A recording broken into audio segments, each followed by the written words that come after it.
Hello and welcome from McQuinn Athletic Complex. Tonight it's the North Suburban Conference matchup as the St. Louis Park Orioles play the Benilde-St. Margaret Red Knights. For the Red Knights, they come into this game 2-0. For St. Louis Park, 0-2. I'm Bruce Hoberman, joined with Matt Seedorf. Matt, pleasure to have you with me tonight, and a beautiful night for football. Absolutely, going to be a great game. We're going to see if the Orioles can slow down Benilde-St. Margaret quarterback Keaton Studsrud. He's got 8 touchdowns combined rushing and passing the first 2 games, and that will be their challenge for the evening. Well, the other challenge is that these two teams have met before, and St. Louis Park, I believe, has lost 9 straight. So Benilde has a 9-2 series lead in 11 times that they've met, and but 9 in a row for the Red Knights. And Red Knights coming off 2 wins, one against against Albany 47-8, and against Cooper 43-16. That was an impressive victory over Cooper, so averaging 45 points per game. And for St. Louis Park, they're 0-2, losing to Jackson County 21-7 and Fridley 40-7. So. Absolutely, and the Red Knights are ranked 4th in Class 4A in the last state poll, so they are considered one of the top teams in the state, and we're going to see if the Orioles can revive the border battle and stay in this one and eke one out. And the Red Knights, coached by Pat Krieger and John Hanks, St. Louis Park Ben Wolf in his first season. Orioles will kick off, and Big Joe Warner will do the kicking for the St. Louis Park Orioles. Back for the Red Knights will be Sam Lynch and Nathan Hanks. And the kick on the far side is fielded on a fake reverse. And he's got some Sam room. Lynch. Sam Lynch across the 50, 40. One guy to beat, and he's going to be pulled out at the 14-yard line. And a nice play coming back by the Orioles. Exactly what you want to do if you're the Red Knights, and exactly what you don't want to happen if you're the Orioles. Uzel had to track him down as Lynch was running a little out of steam a little bit, and great field position for the Red Knights starting off. And again, this will be a tough contest for St. Louis Park with being an underdog. They're going to need good things to happen, and that's not the way they want to start their game. Yeah, and Studsrud here, when they've gotten down close to the goal line, has thrown a lot of passes, 7 touchdown passes the first 2 games. So we'll see what they come out with. For Studsrud, he'll have Watkins in the backfield. Wide receivers will be Robertson, Lager, and Hanks. And the handoff, good defense by the Orioles. Donovan Hike stacking up. Slow developing Watkins. sweep to the left side. So one thing the Orioles have struggled a little bit with is been stopping the run, and they did a great job stacking the play for about a 4-yard loss. So Studsrud. Wide out to the right. And keeper Studsrud up the middle. And he stays on his tackle. Great run by Studsrud as he kept his feet churning and was able to get great yardage, and it looks like it's going to be 1st and goal. He is their leading rusher as well as obviously their leading passer. 1st and goal, ball on the 3. So just underway, not even a minute in, and now the Red Knights in the red zone at the 3-yard line.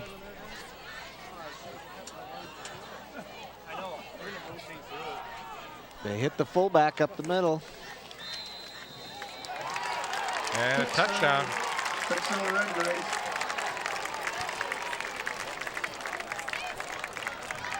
Looked like that was Callahan Commerce. Touchdown number 43, Callahan Commerce.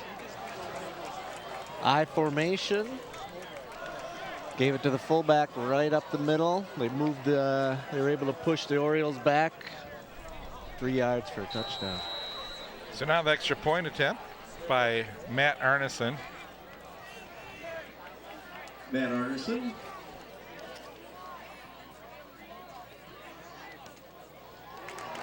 And the kick is good. Kick by Arneson's good. So quick score, Matt. That's really how you draw it up if you're standing on the Red Knights sideline. The Orioles will get the ball, and they will want to keep it for a while because I don't think they want to see that offense get back on the field. Again, you're right, Matt. You know, one of the things that St. Louis Park has struggled with a little bit is some of those 3 and outs, and kept their defense on the field for long periods of time, and also giving up the big plays. And those are things that St. Louis Park can ill afford in this game if they want to stay in against a really tough Benilde team who's shown that they can score 40 points pretty easily in a night.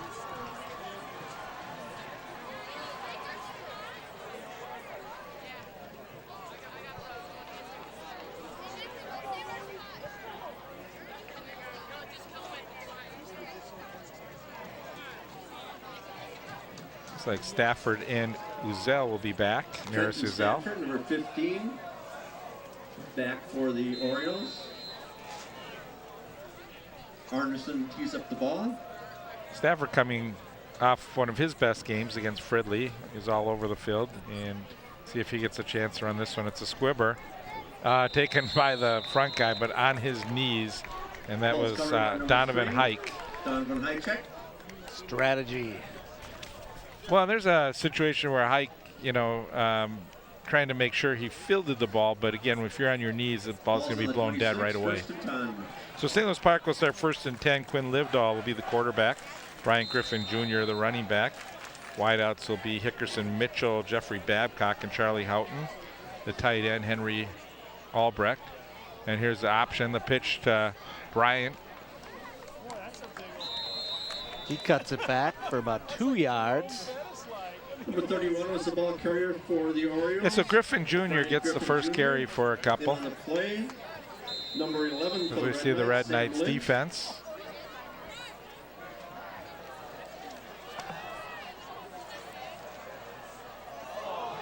Fumble. Looked like a low snap there, and the quarterback was looking up. So it's going to be a tough situation for St. Louis Park if they're going to try and get off the field here. They need to get a first down. Otherwise, they'll be punting the ball to Benilde from deep in their own territory. The ball's now marked at the 28-yard line. And it'll be a 3rd down, 19 yards to go. Passing situation for the Orioles. Livedall with the snap. He's got time to throw.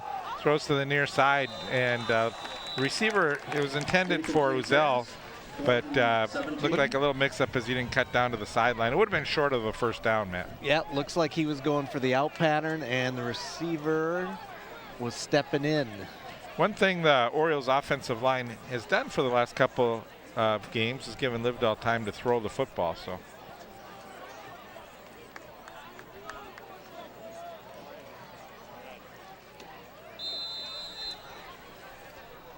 Joseph Kramer back at his 4-yard line to punt. 2 return men back for the Yeah, it's Lynch and Red Hanks. Knights. And the ball's going to go to Hanks this time. Hanks tries to get outside, tries to turn it, and it goes down at the 50-yard line. Actually a pretty good punt for the Orioles. Red Knights still will have very good field position. Near the entrance of the stadium. We're barely 2 minutes into the game. Public facilities are located in the same building.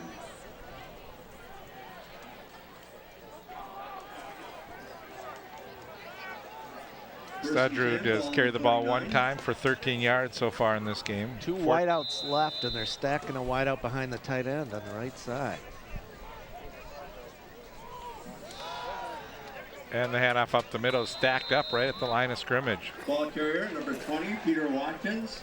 Good, solid defense there, and nowhere for them to run. Number 64, Yeah, Christopher Compton. Christopher Compton in on the tackle for the Orioles, and Benilde in a hurry-up offense here.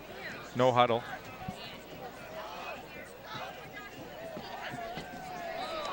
And the Orioles jump off sides.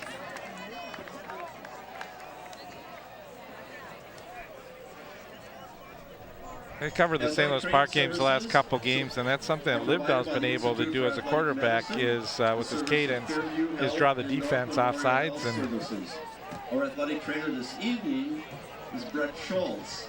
Also in attendance this evening is Dr. Ann Moore.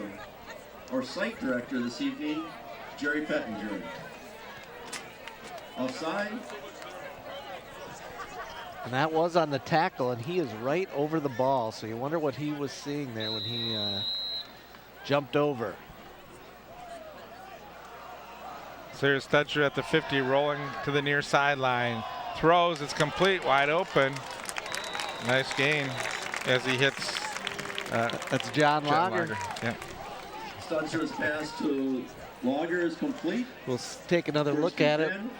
He rolled left. I wish Christian Ponder could do that. Nice little throw out to Lager.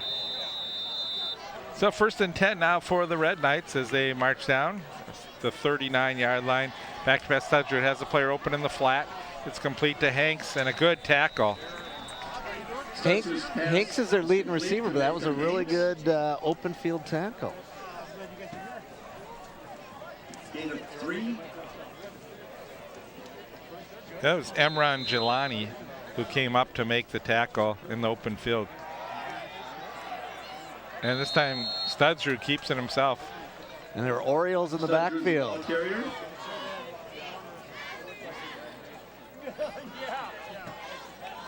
So it's going to bring up a 3rd down, 7 yards to go. Again, Red Knights, no huddle. Studrud. There's Lager and Hanks on the near sideline. 2 tight ends. And the option. This is Studrud. Studrud around the end. And we're going to have a penalty thrown. I think you're going to have a holding on one of the wideouts. Now that's down the field. Typically it's 10 yards from the spot of the foul. That should definitely take them out of 1st down territory, but I don't know how far back it'll push them. It looked like John Lager was the He did a player nice down takedown. That'd be 2 points if it were wrestling. Here, see if we can get a look here. Looks like they may just be on the front part of the play.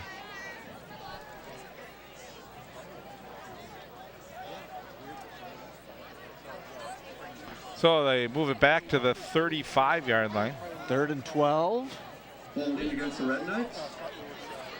And that play actually, without the hold, it seemed to be a well-run play and good block play by the Red Knights as they were able to work the ball around the end. And Studrud now see if he puts the ball up in there. Studrud rolling to his right, quick throw over the middle. It's complete. He's to the tight end. That's Sims. Studrud's pass to number 88. That is. Jack Sims is complete. Jack Sims coming up with a couple big catches in their last game, getting 2 touchdowns and big target for Studrud and a 1st down for the Red Knights.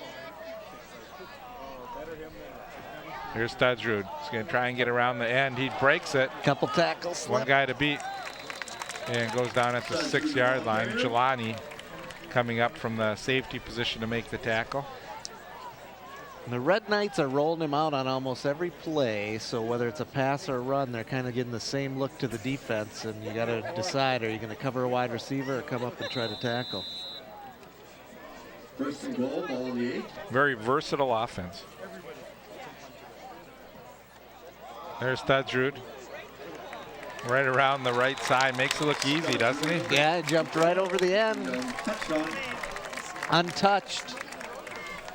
So Studrud with an 8-yard run for another touchdown for the Red Knights.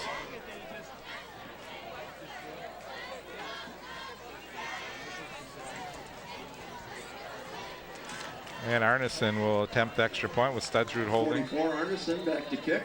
That 3rd and long completion to the tight end kept the drive moving, and then after that it was pretty much like you draw it up. A little bit of a breeze here, Matt, but does not affect extra point. So the Red Knights 14-0 here. Still 7:38 to go in the 1st quarter. And you see right here, the running back kind of seals a block. He kind of does more of an olay than a block, but it was effective enough for Studrud to get in there.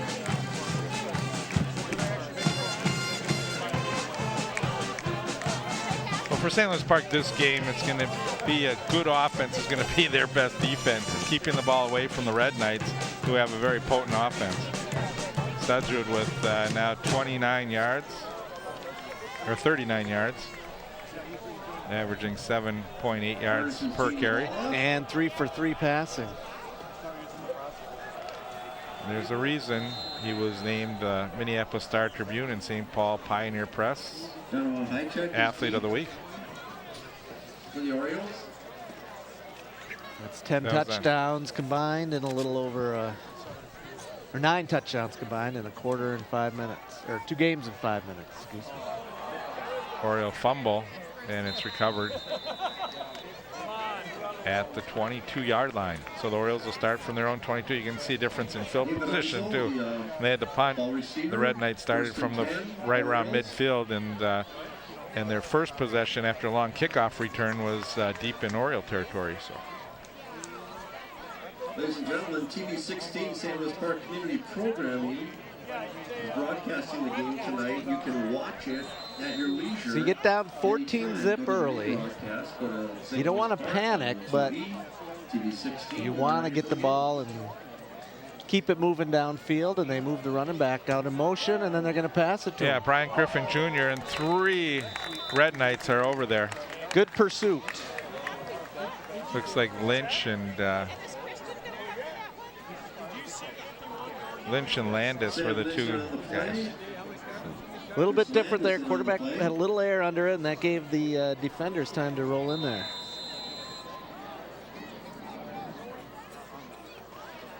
The spread, quarterback keeps it. Livedall and no gain.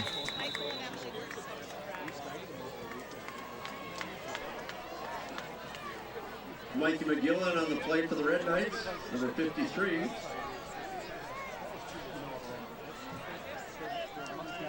McGill coming in with the tackle on the last play, and it's going to now bring up a 3rd down for St. Louis Park. Yeah, and the Red Knights are controlling both lines of scrimmage.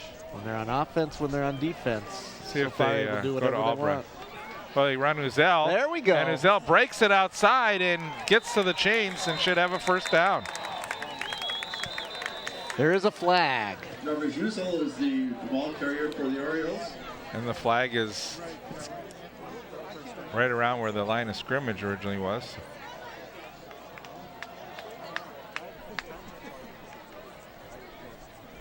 I wonder if this was against the defense, because they seem to be moving in Benilde direction. So I think you're going to see a roughing, some sort of personal foul.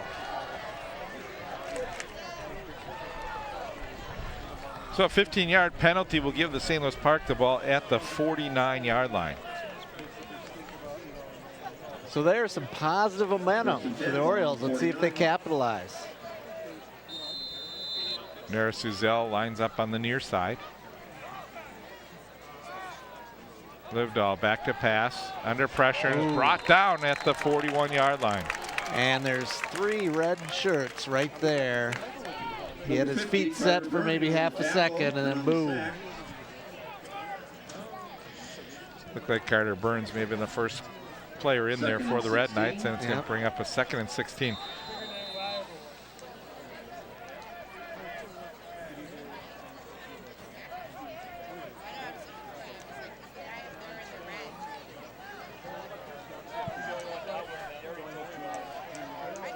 Orioles going to 4 wideouts. Back to pass, and under pressure, and Livedall's going to go down again.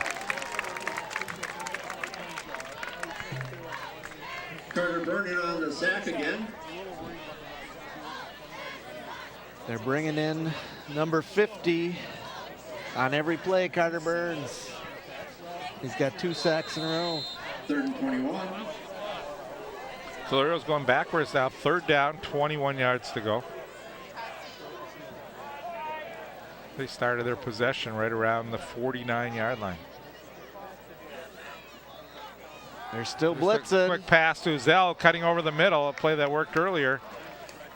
And Uzel fights to get to about the 47, still short of the original line of scrimmage, and they have about 13 yards to go for 1st down. So pass was complete to number 3, Donovan Height. So Kramer will come in to do the punting, and they'll have Lynch and Hanks back.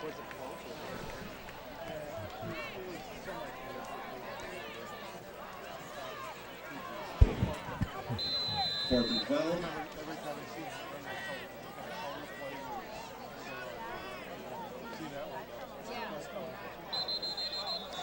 It's going to be a false start. Legal procedure against the Orioles. Well, the Red Knights so far in this game with 70 yards of total offense for St. Louis Park. They're at -5.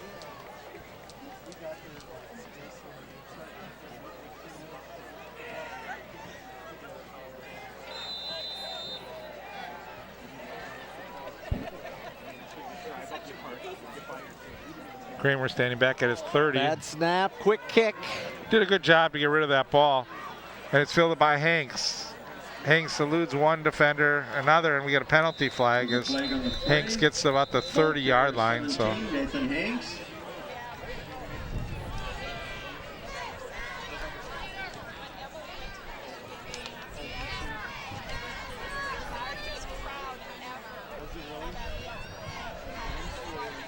legal block against the Red Knights. That will move them back. They'll have to put together a long drive this time. A little longer field with 4:14 to go in the first quarter. Penalties against the Red Knights. We have their drive times. I know I had longer drive time on Highway 100.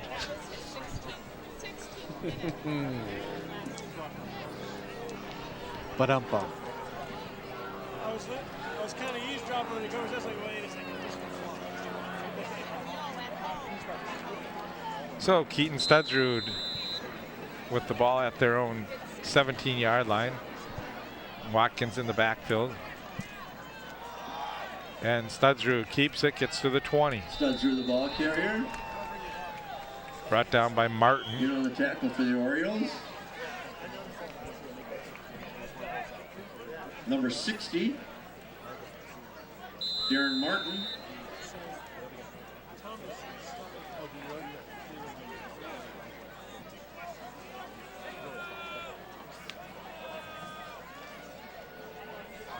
Studsrud again. And the Orioles do a good job as Studsrud gets to about the 20-yard line. So bring up a third down. They got another third and long. Last time they had one, and they were able to get a Chris Costello in on the long stop. pass to the tight end. Darren Martin in on the Yep, stop. Jack Sims was the came up with the big play. You see where Sims lines up over on the right side of the line. Hanks and Lager to the near side.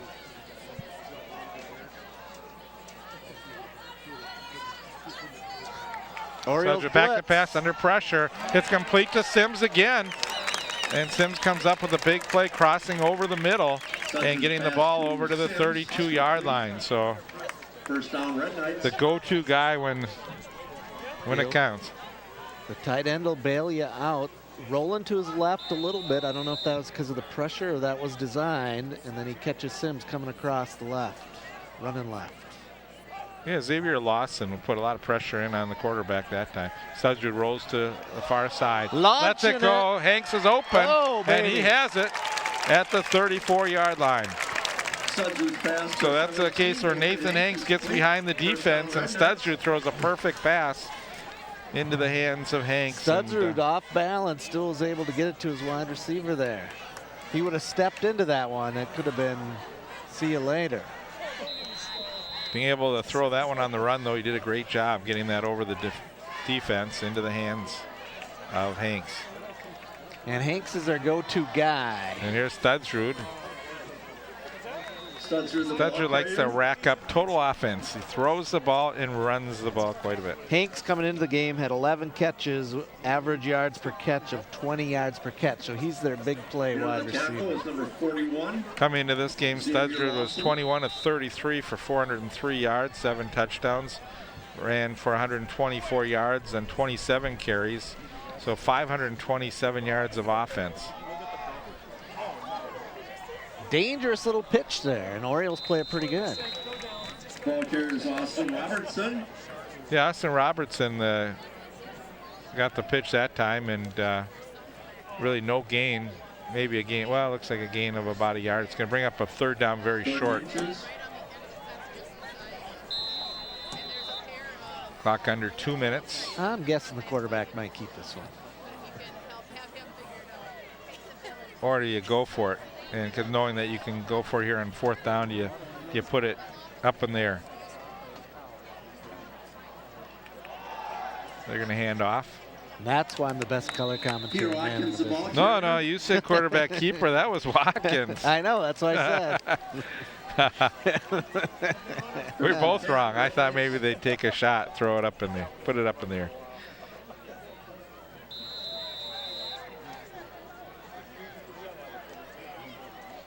So the Red Knights moving down the field. They started from inside their own 20. Now they're inside the 25-yard line. Studsrud with 1:09 to go here in the first quarter. He's taking his time now. 14-0 Red Knights. Studsrud rolling He's around. dancing. He's got time. He throws. Oh, wide open. That was the running back. Coming Yeah. out of the backfield, saw his quarterback scramble, found some open space, and boom. Great job by Studsrud to recognize the receiver downfield and keep looking upfield when he was running around, and then stop and launch it. You got to like the way Studsrud plays this game. 6'2", 190 pounds. So many colleges looking for those quarterbacks that have the mobility.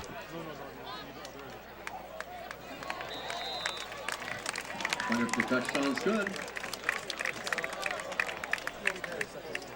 So they've done it on offense, they've done it on defense, and they've done it on special teams. And they lead 21-0.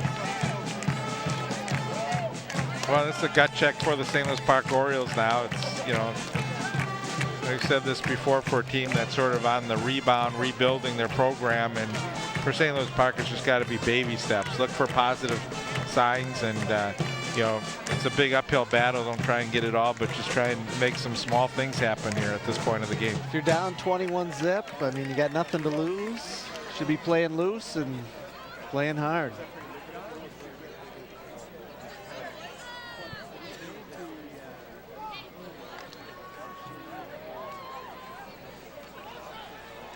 Deep for the Orioles, number 2, Hunzel, number 3, Hychek. So that touchdown pass, but Studsrud over 100 yards passing in the first quarter, 55 seconds left. Hike and Uzel back. Interesting that Stafford isn't back right now. Uzel fumbles the ball, picks it back up, and now runs into some traffic as he goes down at the 25-yard line. Get into play for the Red Knights.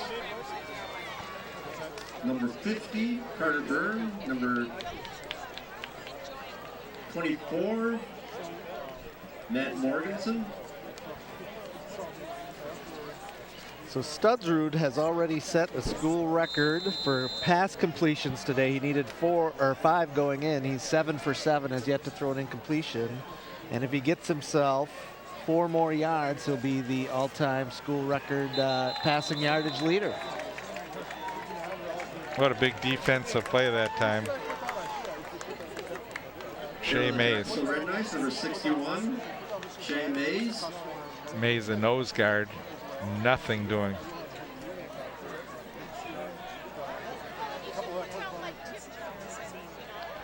That's been sort of what's hurt St. Louis Park, is these 2nd and 14, 13. They're not getting 3-4 yards on a play. Rolling is Livedall, and now he throws at the feet of Albrecht, and Couldn't get his legs under him, so he could get the pass a little further downfield, and the defensive end was at his feet chasing him down. Jelani's pass is incomplete. 3rd and 13. well, Jelani is a quarterback now, so interesting.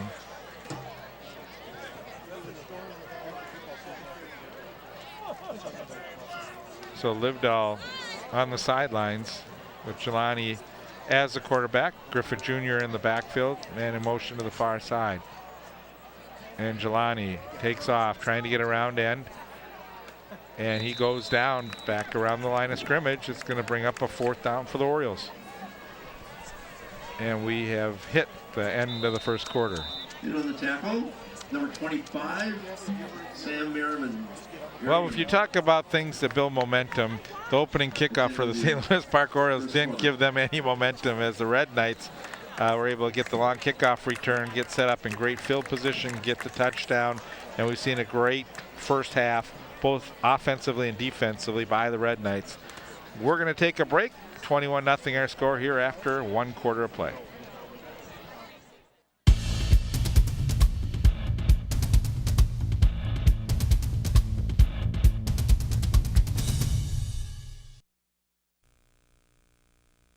I'm starting to dread the weekends because of my husband's drinking. He doesn't stop drinking until he's out of control and passes out.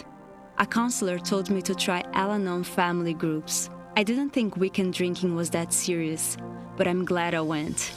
Are you troubled by someone's drinking? You might be surprised at what you could learn in an Al-Anon family group from people just like you. Call 1-888-4-AL-ANON or visit alanonfamilygroups.org. Bruce Homer along with Matt Seedorf as we get ready here to start the second quarter, 21-0 for the Red Knights. Orioles with 4th down. Kramer will do the punting. And a tough punt that time off the side of his foot. And it bounces back. Yeah, it's going to be fielded at the 27-yard line. If things aren't going bad for the Orioles, that is about a 5-yard punt. What can you say? Right. We may be looking for things to bring up here. Let's see. Yeah, I didn't Wikipedia Benilde-St. Margaret for the wacky facts yet, but that might be coming. Ball on the 28.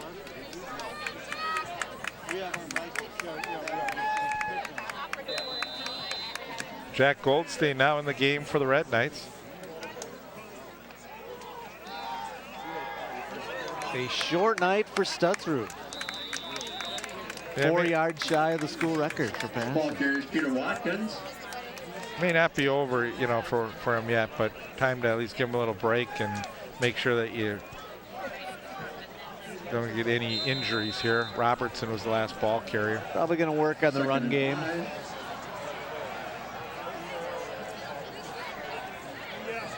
Of course, I'll say that here, and they'll launch one. Goldstein, keeper up the middle, gets to the 20-yard line. So now bring up quarterback, number 4, 3rd and a couple. Jack Goldstein.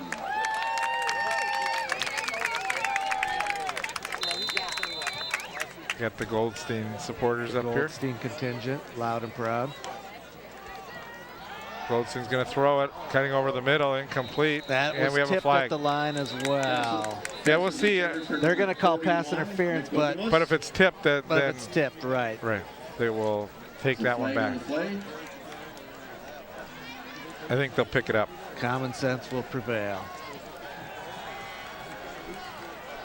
They wave off the flag. They'll put 4th down. And they're going to. The Red Knights will go for it here from their own 20.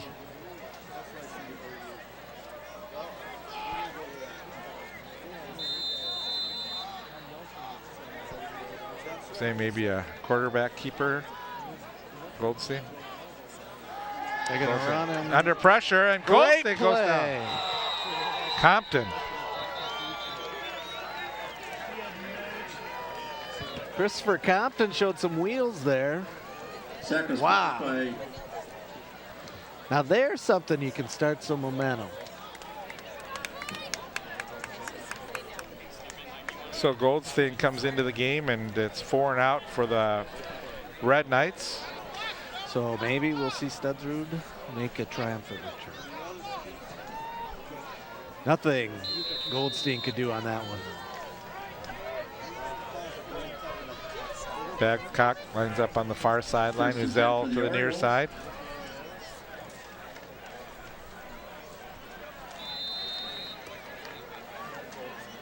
Just a quarterback keeper up the middle that time. And that's the best run for St. Louis Park tonight, 5 yards. That will move them to negative 10 yards rushing for the evening. Yeah, and that's Quinn Livedall back in the game.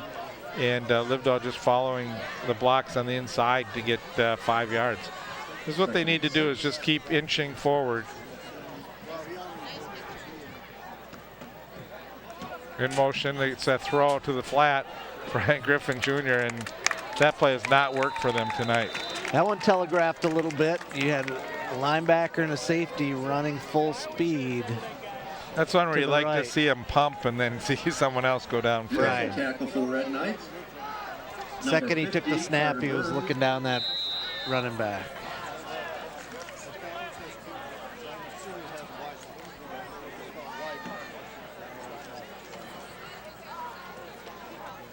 Griffin Jr., and there's nothing doing for him.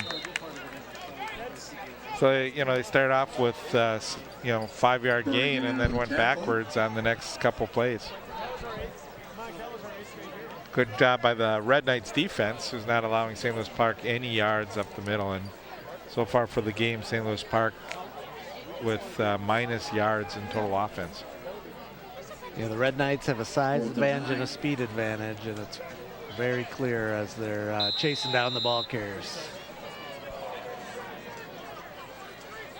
Here's a man that's been very busy in this game, is Kramer, the punter. See if he Had a can. terrible punt the last time, and this one gets a good bounce by the Orioles. And the Red Knights will let this one be down by the Orioles. Ball spot on the 27. So it's down by Charlie Houghton, and the Red Knights will start from inside their 25-yard line. Well, actually outside their 25 at the 26. Now I can be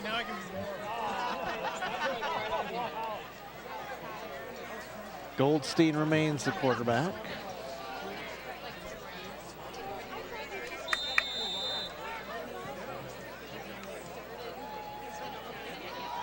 There's a keeper by the running back, actually, and they hand off. Nate Berry's the ball carrier. Nate Berry getting his first carry of the game.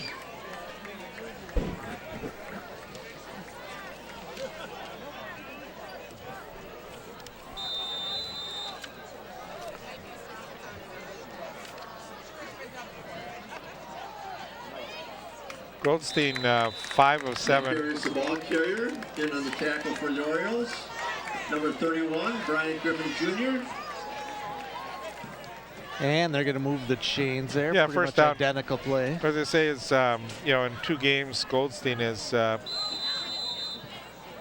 was 5 for 7, 119 yards and 2 touchdowns. Pretty good touchdown percentage. 27, 5 Austin completions, Robertson, 2 ball touchdowns. carrier.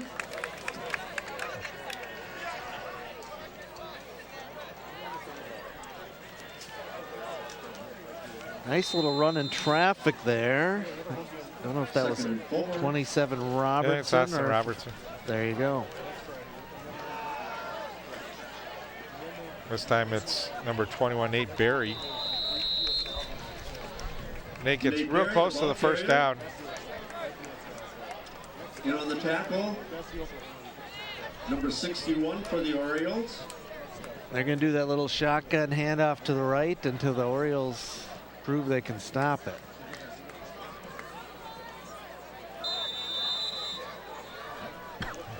Looks like they have 2 receivers on the far side with only 1 defensive back over on that side of the field.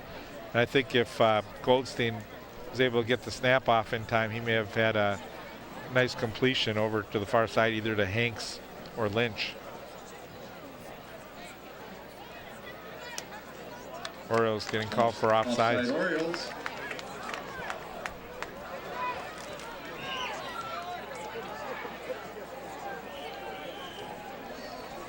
First and 5, ball on the 45. Second penalty for the Orioles, totaling 10 yards. Rolling to the right, throwing, and there's Sims. Sims And he down the sideline. got a nice He gets block. pushed out. So another play where Jack Sims cuts across, and Goldstein able to hit him. He got a nice little block there from Robertson, I believe, and that allowed him to cut up the sideline and just keep running, get another 10 yards. It's a beautiful throw across his body that time as he rolls left and has to throw across, finding Sims over the middle. And it was Hanks with the block downfield. Another flag.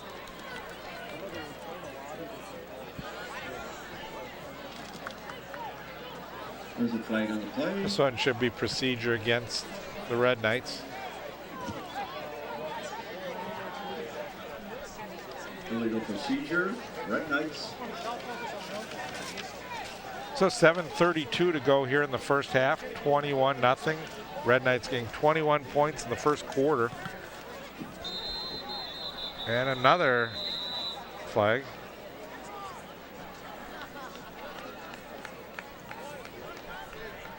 So now, if you're the coach of the Red Knights, everything's going your way and you just really want to practice things and look, everything looks smooth, and you get 2 procedure penalties in a row, you're probably still a little hot under the collar.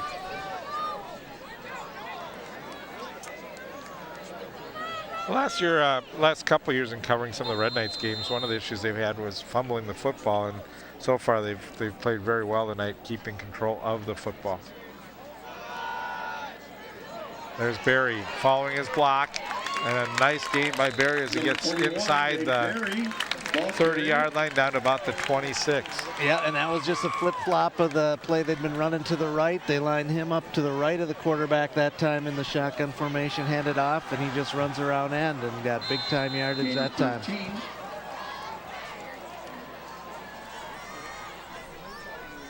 186 total yards. There's Hanks. Great job defensively by Number 15 for the Stafford. Orioles is in on the tackle. Also Trenton Xavier Stafford. Lawson in on it. You see Stafford wrapping his arms around Hanks that time. So here's a 3rd down.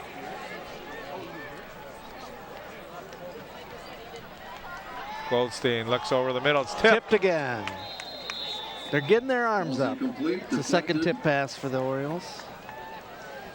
Yeah, that pass intended for Lager. Lager sort of running that inside pattern. And out in 4th down. And the Orioles have been leaving they've been leaving the slot receiver open and putting just a safety on him deep, and that's allowed for some of those slant See passes. if they go for the tight end, Jack Sims again here. Sims going back and blocking. And That was complete. a little tuck under handoff there. You're right. That was pretty cute. That me fooled. As Barry with the touchdown.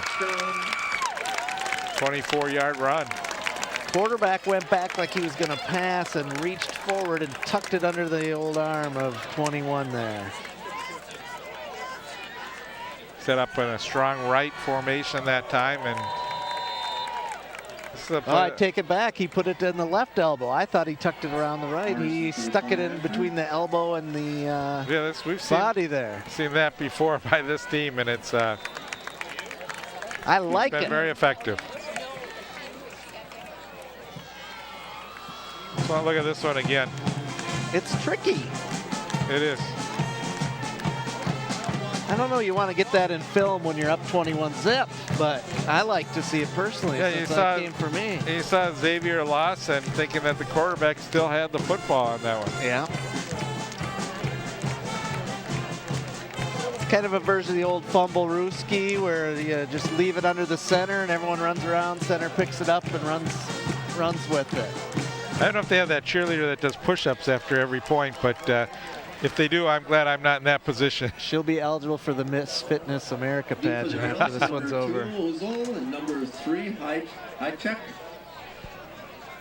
Keying up the ball, 44, Matt Arneson. Uzel and Hike back at the 10-yard line for St. Louis Park.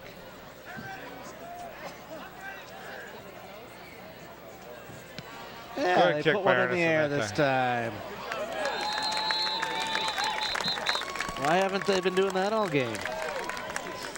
It shows he's got a pretty strong leg there. Yeah. I told you how to watch this game by going to TV 16. You can also watch you can listen to any game we are Total playing, offense so home or far in this away. game. The Red Knights 225, St. Louis Park -6. I think that tells you everything you need to know. And it'll be live.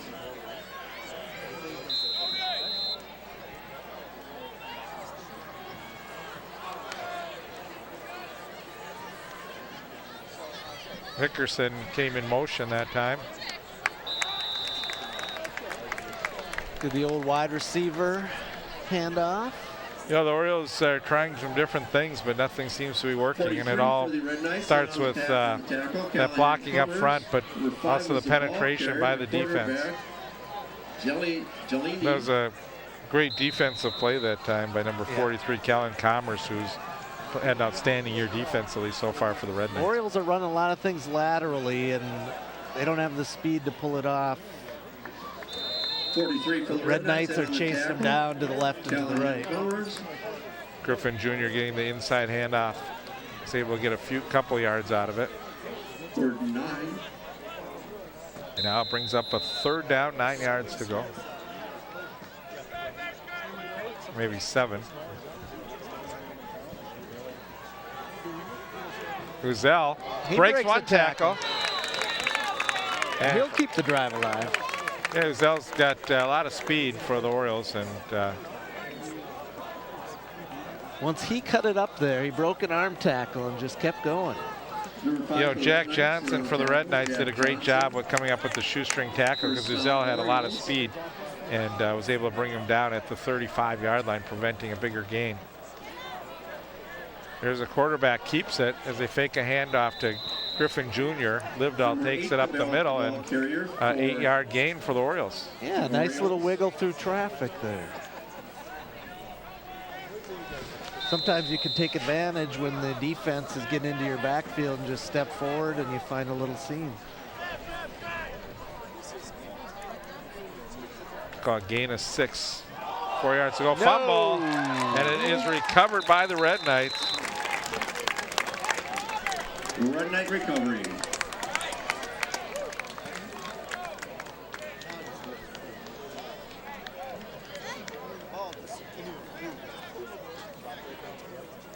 Don't know, the quarterback got a full hand on it before he was trying to do the handoff, and as the running back was coming right in front of him. Yeah, Michael Ryan was the player that came up with recovery on that play for the Red Knights, and so now the Red Knights, again with great field position at the 38-yard line.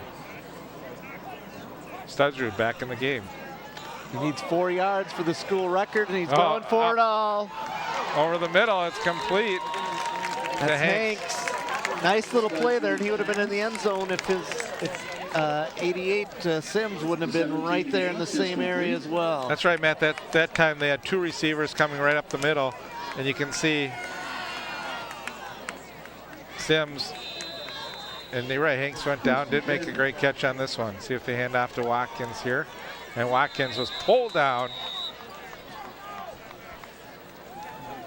Great play by Brian Griffin Jr. And again, you hear Brian Griffin Jr.'s name being mentioned a lot. He's playing both sides of the ball. When you see as much time as the Red Knights have had possession of the football here in this first half, you know, a player like that gets tired. And Brian Griffin Jr. is sort of a bigger player, needs to get a little time off to get that speed when he's playing running back.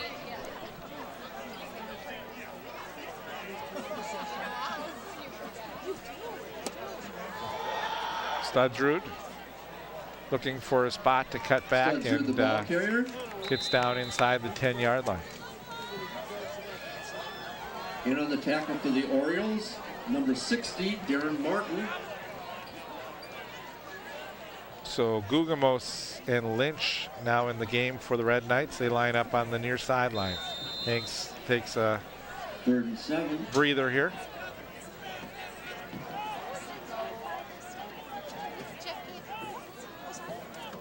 Studsrud takes Follows it himself. his blockers. Good job there.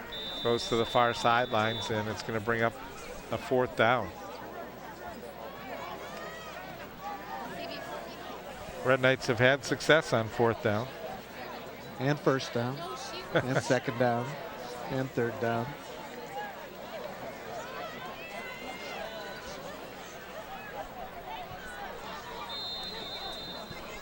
Watkins in the backfield along with Studsrud. Studsrud looks over to the sideline. Surveys the field. Now he rolls to the near side. He looks under he pressure, runs, he looks. well, he avoids one tackle. Now Scrambling, Studsrud has a lot of room. Throws to the back of the end zone. Oh, Touchdown. Lynch. I couldn't tell for a minute with that yellow line there, but he was That's all well Stutzer. in. That's all in bounds. How about the play by Stutzer? It looked like he pulled down on a shirt tackle. Let's watch this again. We need a nickname for him. Sam Lynch, complete. Stud. Red Knights. Again, too much of the shirt by one of the Orioles that time. Shoulder pad flapping, running to his left, sees the guy in the back of the end zone. 1 foot in, touchdown. Cleaner protection. Yeah, it didn't look like there was that much more room on the end line for that play. That second foot for sure was down on the end zone, but high school you just need the 1 foot down. Let's Take take a look at another it one more time.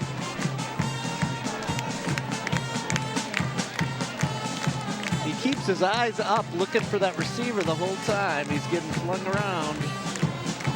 He had a lot of room if he decided to run the ball here, but saw his player Watch in the the back feet. end. Where's that foot?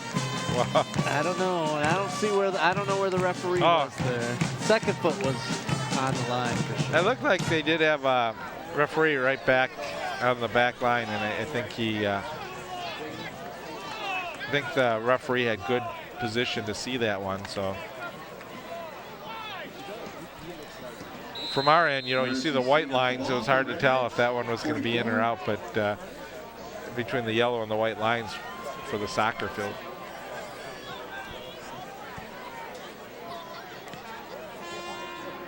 Another squibber. Yeah, Studzrud's second touchdown through the air. He's got one on the ground tonight as well. Here goes Hike trying to get outside, and Hike gets to the 24.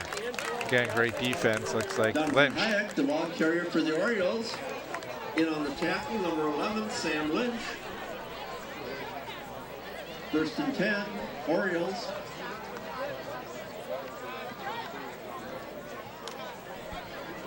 Ball on the 25. 35-0, 2:23 left to go here still in the first half.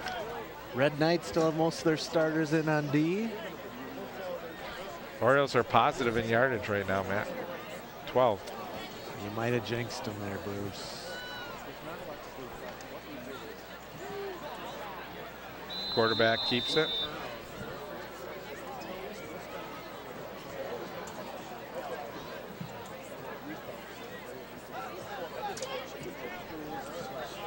Quarterback keeper. No gain. So no gain on the play. It's going to bring up a second down, 9 yards to go. And rolling to the near side. Quarterback's going to keep it is Livdahl, and Livdahl gets to the 26. That was the old option, but there was not a good option there.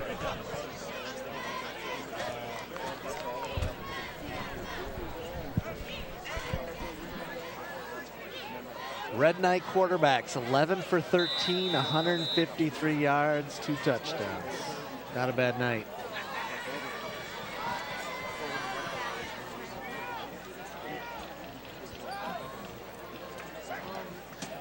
Well, there's we've seen this before. Livdahl with the cadence, and it should be a 5-yard penalty against the Red Knights. That'll help them out. From a 3rd and 8 to a 3rd and 3. Legal procedure. Red Knights, 5 yards. Positive yardage, it's a good thing.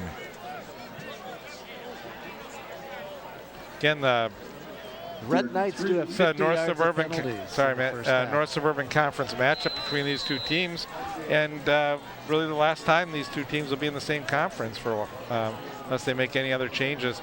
That ball was thrown high up in the air for Rizal. From quarterback St. Louis Park will be switching conferences and playing teams like Chaska, Chanhassen, Bloomington Kennedy, Bloomington Jefferson. So first it was Michigan, Notre Dame, and now it's they're following St. along. Louis Park, but they're not Benilde-St. calling it the Margaret. Legends or right.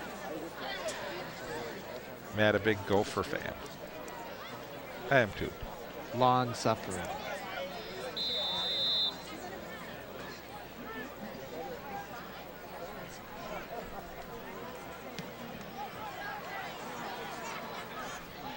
Oriole bounce. fielded by Lynch, and he takes it out at the 40-yard line with 1:11 to go. See if the Red Knights have mercy and just try and. Will they put the pedal down?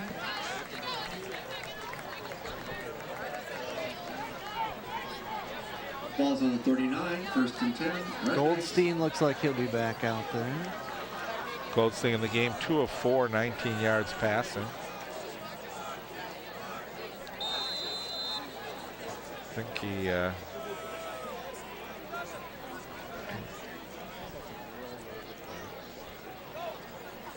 just checking his rushing totals. Or, yeah.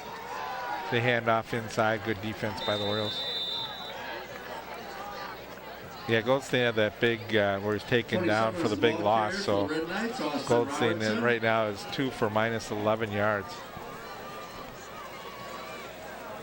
Quarterbacking this series Right now with the Red Knights back in their own territory. We'll see if they just like to keep running the ball here. Well, you can put it up in the air. Goldstein throws. Oh, on the money. Oh, big hit. Stafford with the big hit. Great pass in traffic, rolling to your right. And watch Jack Goldstein on the money. Watch Gugamos here. As Gugamos gives him a good target, gets inside Says, the "How 48. you doing?" And Stafford with the forearm. Now the ball on the 48-yard line. Goldstein, he's got time to throw now. He's got some pressure and throws it out of bounds. Good play by Goldstein that time as he had no one open. And a little bit of pressure. He's got a gun there. Overthrown.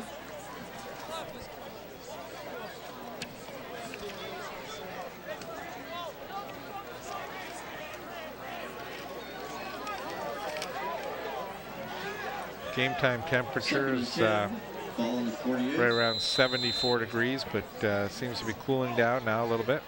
Winds died down though. Goldstein looks to the near side and gets it to Lynch, who gets out of bounds to stop the clock with 24 seconds to go. Lynch is complete. Lynch did a good job running downfield. He got the wide receiver to bite. That he was going deep, and he took a hard step, turned around, and caught the pass. 3rd and 2. So 3rd down, 3 yards to go for the Red Knights at the 41-yard line. Goldstein is going to put it up long. He's got a player behind the defense. And it's caught, and touchdown. So much for running out the clock. John Logger. Goldstein pass to number 1, Jalen Floyd, complete. First down, touchdown, Red Knights. I'll tell you, Goldstein's got a rifle. He's off balance. He's moving to his left. And he shoots it 40 yards downfield. My mistake, touchdown was number 45, 3. pardon me. My mistake. Great job.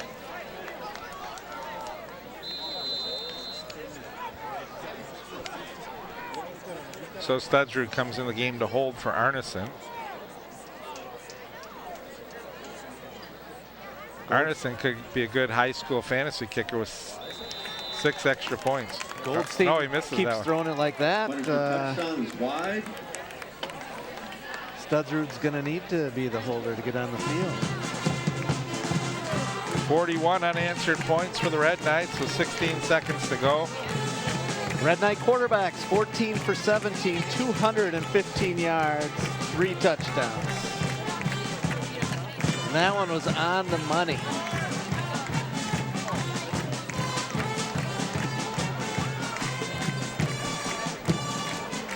It's not homecoming, is it? I hope not for the Orioles. Well, obviously it's not. We're not at home. Little inner city rivalry between these two, but the Red Knights. Hayek are deep for the Orioles again. Matt Arneson tees the ball up. Brother versus brother. Any storylines there? They're beating up on each. One's beating up on the other one. Fumble. Huzel picks it up, goes down at the 20, and with 10 seconds to go, I'm sure the Orioles will just play it safe here. Red Knights could score in 10 seconds the way they're playing. Just dance back there and take a knee. So the Red Knights now have scored 40 points in each of their first 3 games.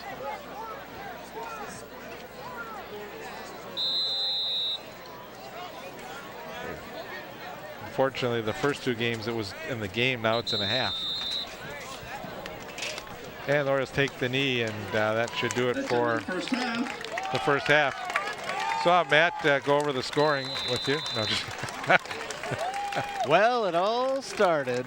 should have they should have a scoring summary.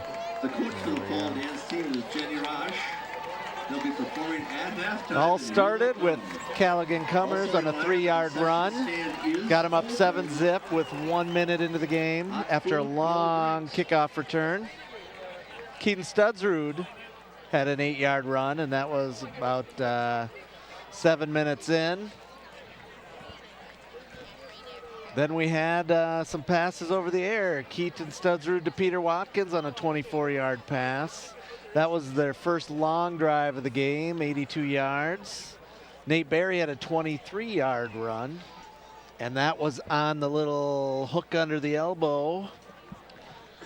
Made a 28-zip. We thought maybe they would slow down the last couple minutes of the first half, but they didn't. Sam Lynch had a 6-yard pass from Keaton Studsrud, and then John Lager caught a bomb from Jack Goldstein for 41 yards, and that puts us right here. Well, and first half statistics, first down, St. Louis Park with 3, Red Knights with 16.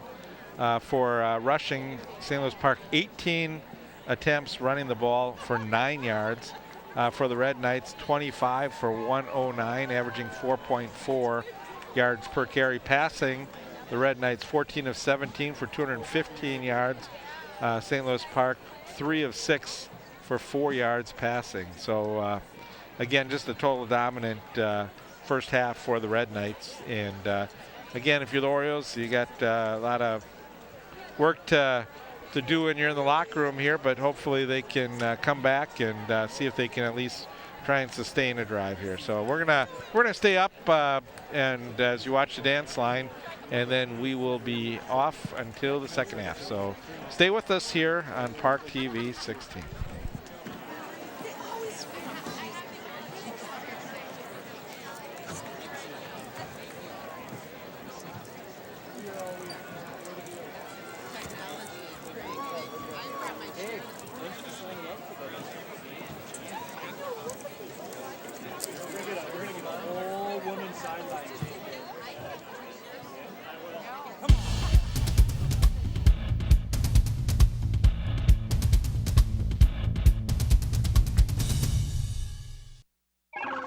Engine. Check. Thrusters. Check. Fuel. Check. Computers. Check. Social Security. No check, go direct. That's right, Patty. A few weeks ago, I went online to godirect.org to sign up for direct deposit. It's easy to do, and I got my cash at warp speed. Wow, it's fast and easy. I'll sign up right now to make sure I'm prepared for our next mission. For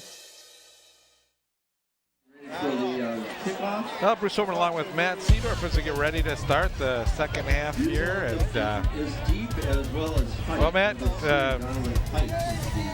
new half for St. Louis Park.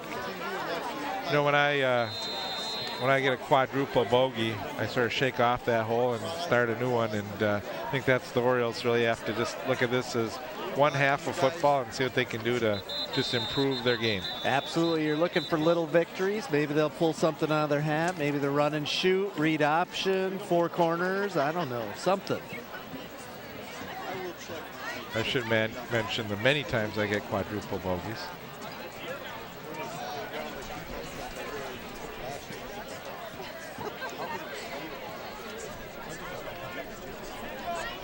Put this one back now at the 35-yard line.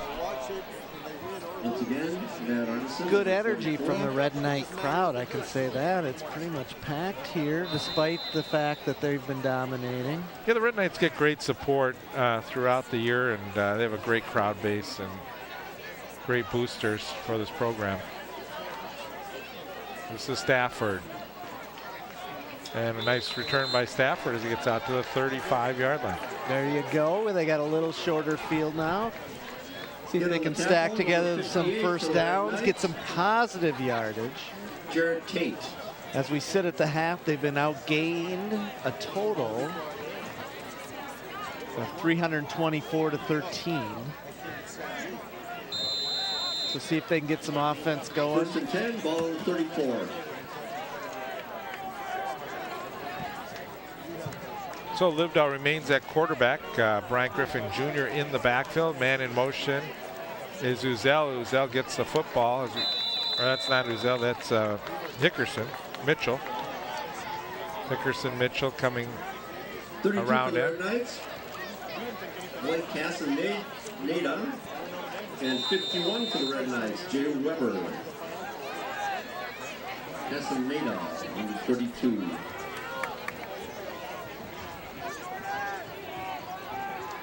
Quarterback Livedall stays on his feet across the 40 down to the 43. It's going to be about a yard shy of a first down. Did a good job following his blockers. They opened a hole for him there. He had linemen downfield, chucking blocks on linebackers. He had two guys pulling, both the guard and tackle from the left side. So 3rd and 1 for the Orioles.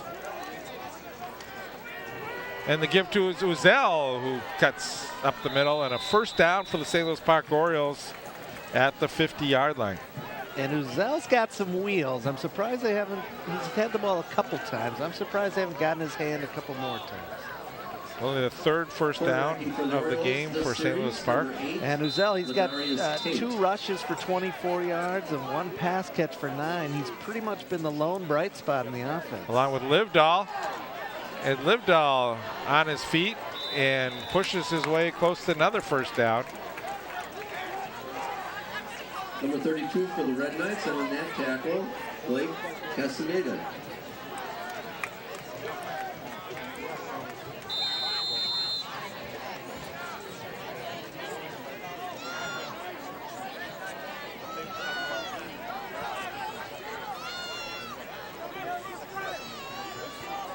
I think we may be seeing some subs in the game defensively for the Red Knights. I'll pull out the roster.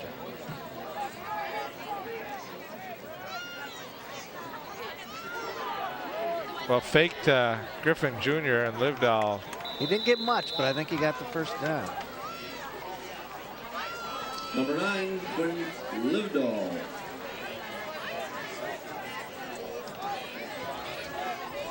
So a couple first downs for St. Louis Park, and importantly too, it keeps the ball out of the hands of the Red Knights offense. Matt. First down, Orioles, 1st and 10, ball on the 40. Uzel in motion. Ooh, problem in the backfield there, but now he's going to launch one. And Albrecht it got behind him. That's Albrecht, and Albrecht inside the 10 down to the 7-yard line.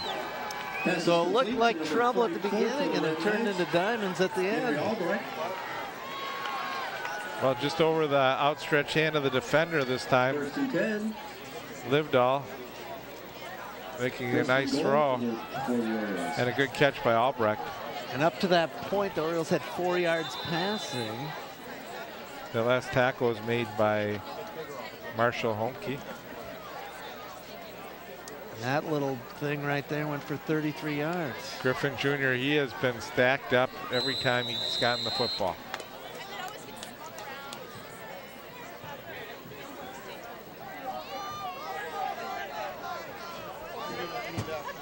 Here's that long play at the first. Jared Tate on the tackle for the Red Knights. So 2nd and goal as we look at this play one more time. Henry Albrecht, the tight end for the St. Louis Park Orioles.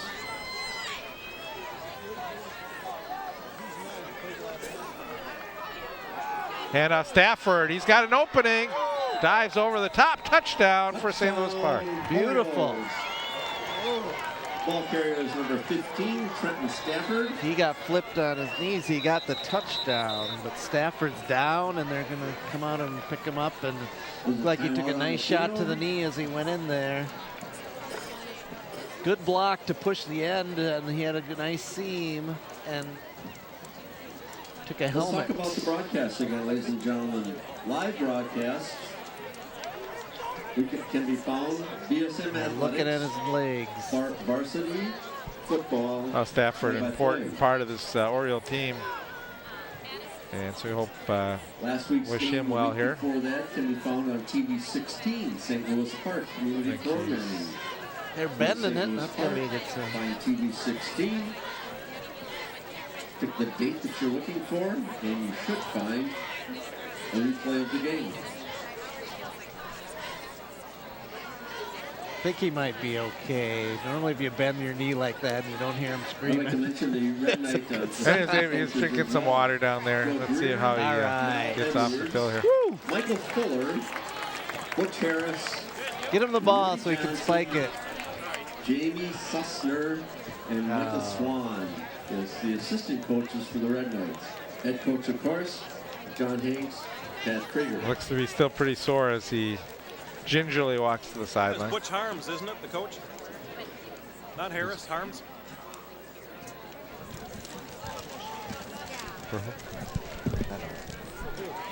Assistant coach for the Red Knights, I think it's Butch Harms, isn't it? H-A-R-M-S, not Harris? They're announcing there. We're doing the Butch Harms. No.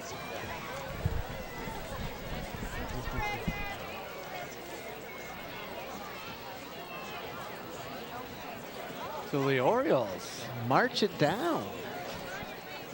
And now Joe Warner will attempt extra point.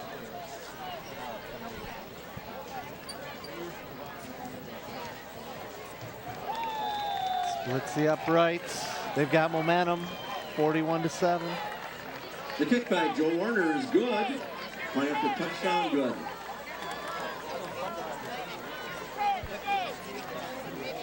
A 33-yard pass, what appeared to be a busted play, the key play to that drive.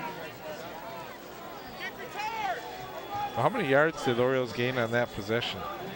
Do we have that? Well, they had 13 yards, now they got 79. I'm not going to do the math, but 66, something. right? There you go. Great decision by Livedall. Kept his composure on that pass and found the tight end.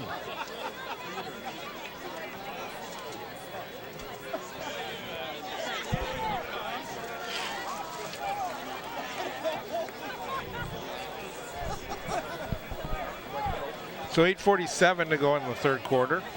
First half was all Benilde. Again, the Red Knights with the opportunity to get more players in the game now with a 41-7 lead. Deep for the Red Knights on the kickoff, 17. Nathan Hawks. What do you think, onside kick Number here? 11, Sam Make it Lynch. interesting. Deep for the Red Knights. We have Hanks and Lynch back.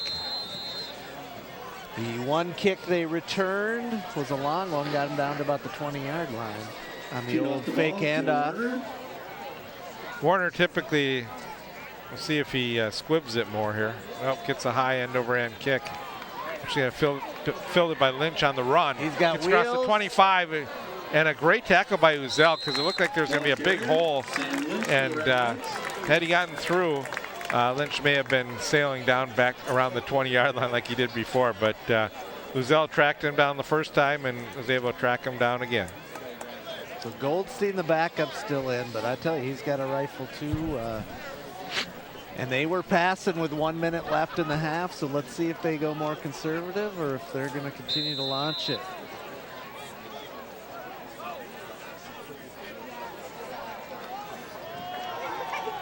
We give it to the running back Watkins, stacked up. Number 4, Jack Goldstein is quarterbacking in this set. Number 20, Peter Watkins. Good play by Albrecht coming in defensively for the Orioles to make the stop on the play. So no gain on the play. It'll be 2nd down and 10. 2nd and 10. Goldstein looks to the sidelines. Double Now hand hands off off there, up the another middle. tricky one. And there's a big gain. Into the secondary that time is number 27, Austin Robertson. And Robertson gets down to the 41. That's what you might call a mini reverse. He hands it off, close to the line of scrimmage Austin Robertson. to the running back, and Austin Robertson was coming back around from a wide receiver position, took it right up the middle. Very tricky plays in the run game. Barry for the this Red time Knights. gets the ball along the right end. Nice gain by Barry as he gets inside the 35 to the 34. You got to have a lot of confidence in your ball carriers to do two little handoffs right at the line of scrimmage. Barry.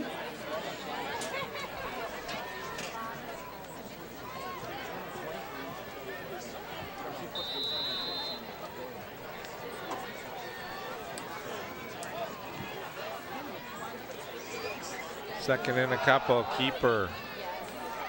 They stand him up. Yeah, again, Compton.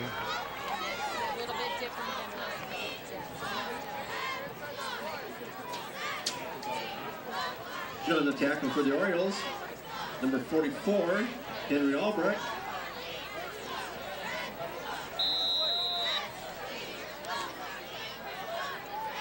Third and 3.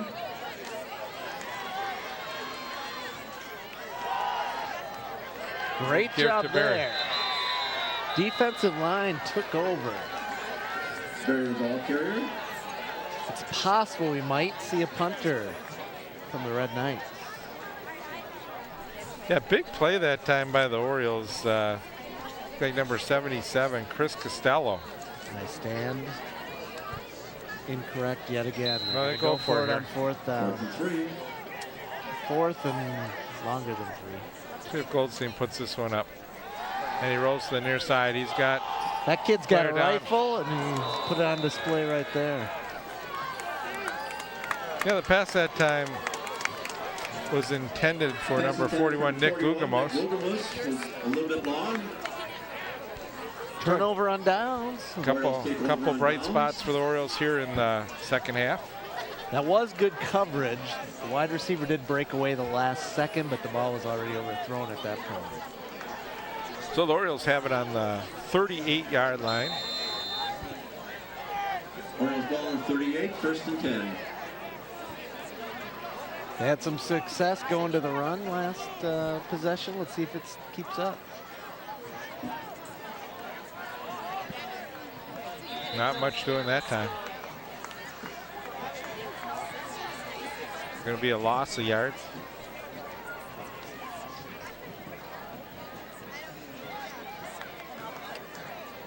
Second and 10.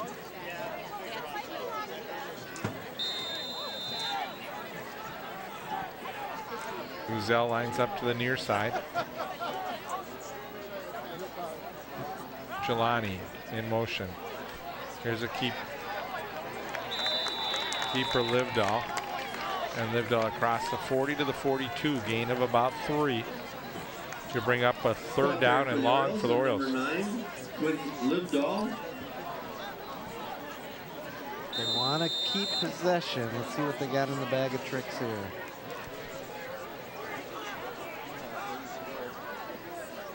.5:15 to go here in the Low third. snap. Well, the handoff to Bryant Griffin Jr. And Griffin Jr. with his biggest carry of the game. 84 in on the tackle. Yeah, the snap was low. Great job by Livedall to pluck that off his shoestrings and get it to Griffin. McGregor. I just like using the word pluck. I bet. First down, Orioles. Uzel in motion, fumble. Now it's going to be a keeper by Livedall. He just tries to make something out of nothing. Right after I compliment him for the great hands, he dropped the snap there, put it down, but was able to pick it up and at least get back to the line of scrimmage. He was looking to his right. He was looking at Griffin when that ball was snapped.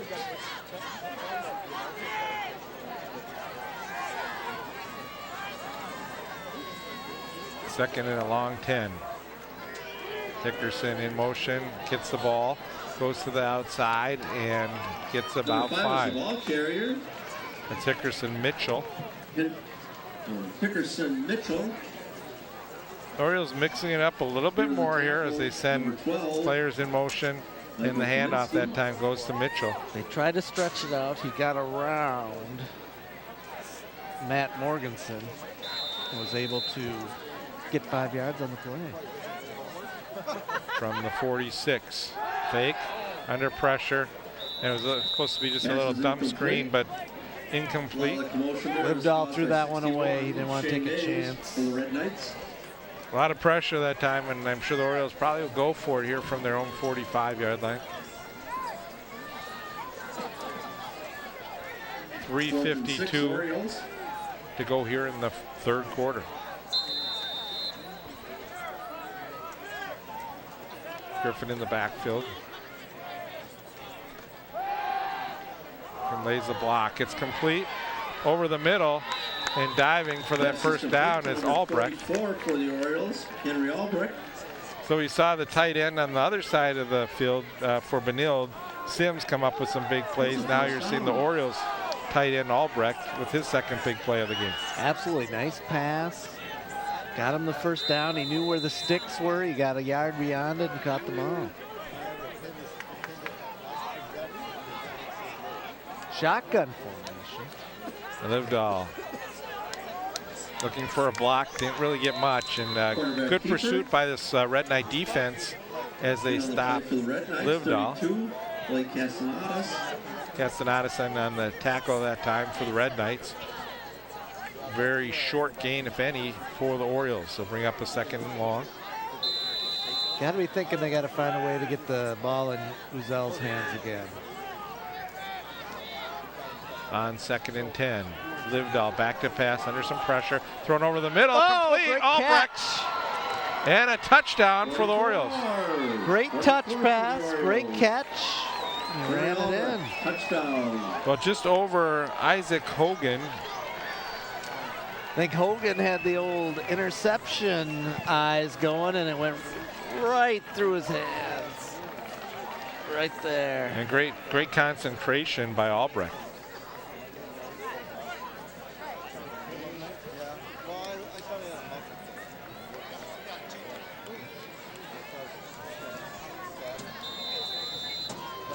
Couple nice receptions.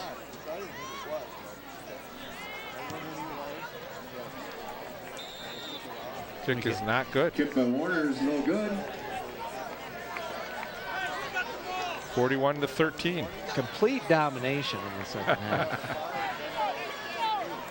Should say that the Red Knights don't have their full starting defense in the game here in the second half. No. Come on. But, you know, you got to give St. Louis Park credit. They're fighting and making plays happen here. They play hard, good things So you mentioned, you know, looking for positives, and so far in the second half, St. Louis Park can take some positives out of, you know, a disastrous first half. 11-inch and 17 Hanks are deep.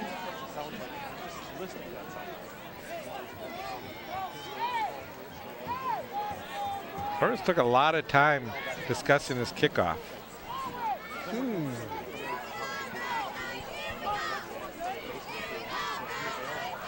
Yeah, they're doing the old bunch formation, which we did not see on their first kick. Joe Warner.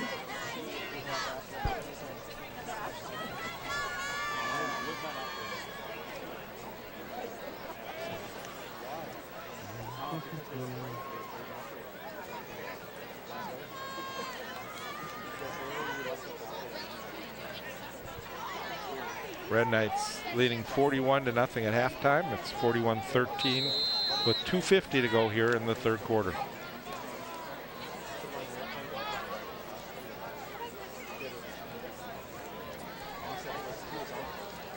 $137 yards offense for the Orioles in the quarter. Warner booms this one down to the 5-yard line. On the fake reverse, this is Lynch. He's got a big gap. Warner tries to take him off. Lynch cuts back, fumbles the ball, but recovers it at the Oriole 49. They caught the Orioles sleeping with that to start the game, and they did it again, and Lynch puts it right on his hip when he fakes that He tucks it in there. You like the pluck, I like that tuck. Yeah, just plops it right on his hip.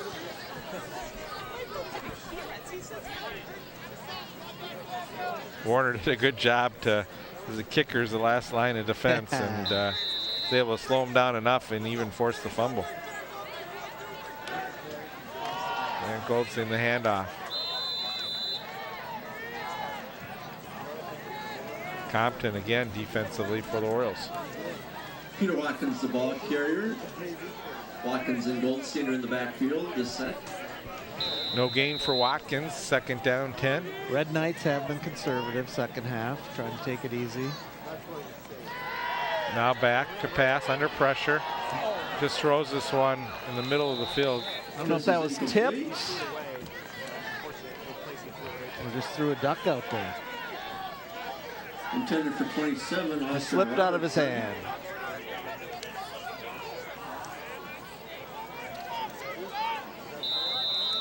Key 3rd down, 3rd and 9. Ball in the 48. That was good pressure by Joseph Kramer. Forcing Goldstein to just throw that one away. Orioles leave that slot wide receiver with about 10 yards space, and they're backing up on the safety. And that's exactly where they go. Oh! Almost picked off by Jelani. Emron Jelani that time, I think, may have been looking to see where he could run with the football. Jelani was actually covering Lager, and he broke off his coverage when he saw the pass coming his way. Lager was deep and wide open with nobody on him. Great play.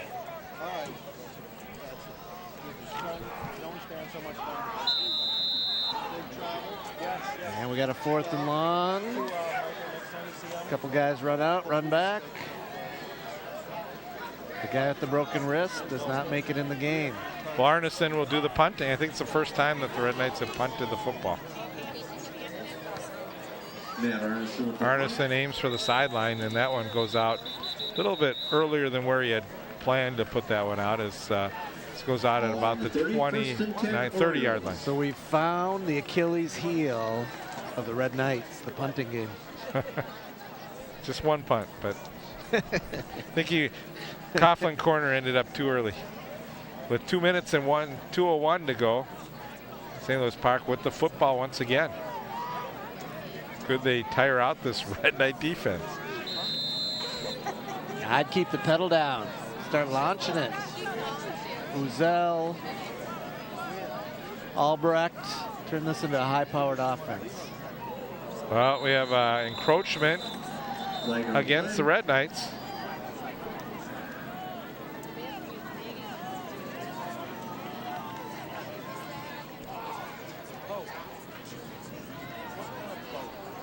First and 5. Red Knights. So again, things that weren't going the Oriole way in the first half are starting to go their way a little bit more here in the second half. St. Louis Park with 141 yards of total offense now. I'll tell you, if they get out of the third quarter, it's 41-21. You got to feel pretty good. 41-20. Nice run by Livedall. It's going to be a first down. Quarterback keeper, Quinn Livedall, and on the tackle, number 18, Chris Landis, number 53, Mikey McGill. Here comes Uzel. And Uzel gets the ball. He's got a little bit of room, gains about 3 or 4 yards across the middle. And the thing he's done on the end arounds that the other wideouts when they've taken haven't done, he cuts it back right when he gets to the end. He's not trying to outrace him to the sideline. He takes one cut, and even on that one, that's been his worst run yet, and he gets 5 yards. You're right, just trying to turn it upfield a little bit quicker than some of the other wideouts. We've seen Jelani come across. Also Hickerson Mitchell. Now Jelani wide right to the near side. Handoff, Brian Griffin Jr. looking for some room. And a great job by the Red Knights, stacking it up. Griffin hasn't found much room in there tonight. He's got 7 carries for 11 yards. Well, Sam Lynch comes up, makes a great stop along with Carter Burns, who called those names quite a bit defensively for the Red Knights. Yeah, Burns has been all over the field. Big third down for the Orioles. I think the Red Knights put a few of their starters back in there. I think we're going to have illegal procedure on the Orioles, so it's going to put them back to 3rd and 10.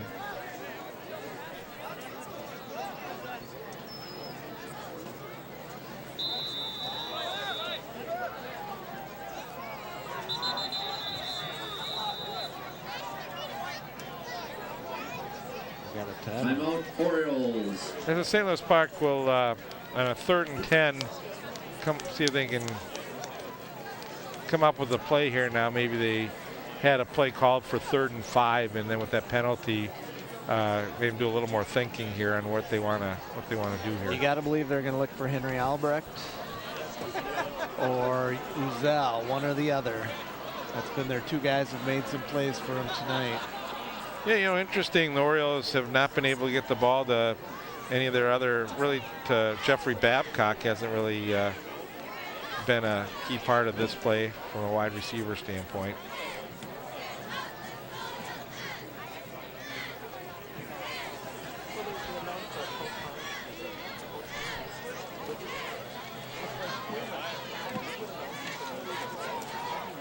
Upcoming game for the Red Knights will be September 20th at home against Fridley. Saw Fridley against St. Louis Park.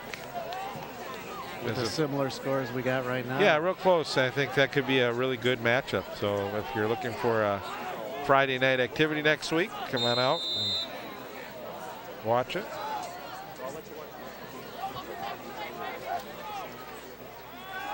Back to pass. Throwing. Going deep. He's Players got open as Uzel. He had to wait for it. And Uzel gets down to the 24-yard line. He got behind everybody there. He had to wait a little bit for it, but it's still a nice throw by Livedall. Ball carriers number 2, reception number 2, and there is Unzel. You know, the tackle for the And Uzel was open right from the snap.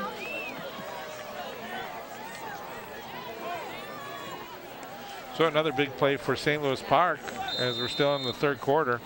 A quarter that they don't want to end because it's been all St. Louis Park in this quarter. 1st and 10, ball on the 24. Like I said, they get out of the 3rd quarter 41-20. You got to be feeling pretty Oh, Brian good. Griffin. And somebody better go get that backwards, one. Backwards pass. And Lynch could Nobody's going to catch him. You got to chase those down. Fumble was recovered by Red Knights, number 11, Sam Lynch. Touchdown Lynch. Momentum is a tricky mistress. You know, there's a play where it hasn't worked so far in this game for St. Louis Park. They threw in the flat a couple times to the running back, and he was covered. They've lost yards. They've had everything working positively. I think that was a tough call there. Yeah, everything they've had success with has been going vertical, not going lateral, and they paid the price. Good recovery, though, by Lynch on the run as he was able to take it home, and Lynch has had a good game tonight.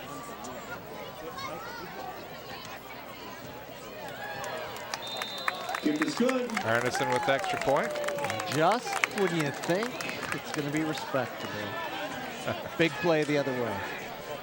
Yeah, right. You know, we were saying that 3rd quarter was all St. Louis Park, and then again, that was a turnover. Again, we should mention, you know, that Benilde has had some of their reserves in the game, but still, St. Louis Park's been executing very well up until this point in the 3rd quarter. Well, and one thing the Red Knights haven't done is made a lot of mistakes. They've had a couple penalties, but you know, they've been executing well. They haven't put the ball on the ground, and offense and defense, they've been running to the ball. Well, I think a little bit of relief, too, for the coaches, Pat Krieger and John Hanks, because they just don't want their team to get into a little bit of a little slump. They seemed like they were sleeping a little bit there in that 3rd quarter, and letting St. Louis Park get some momentum. That's something that they're able to see their team come up with a big play there and maybe gain some of that momentum back here for the 4th quarter. And I think they got it, and they got the momentum, and I don't think they want to let it go, so we'll see what happens. So the Red Knights leading 48-13 with 18 seconds to go here in the 3rd quarter. Matt Arneson. The kick fielded by the short man at the 25 for the Orioles. There's a fumble. I think the ball may be on the ground. We'll see. A couple guys don't want to let it go. We haven't seen a referee signal. Yeah, it was definitely on the ground. It Orioles looked like the ball. Orioles had it, yeah.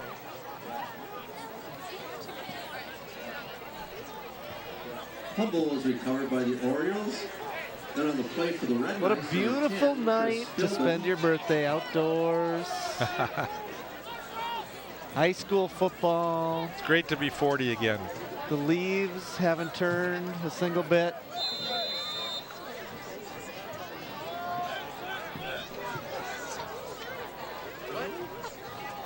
It's 34 years on the mic here for cable TV. 36 if you count the radio years. So it's, hopefully that tells you how old I am. Well, the Keeper for the Orioles. you still got the golden lungs, my friend. For keeper, in on the play. Yeah, number as we get 59, across, Garrett Tate. Of course, I didn't hear you 34 years ago. Maybe you sounded a lot better to me. That's right. For all I know. A little slower now as I've gotten older.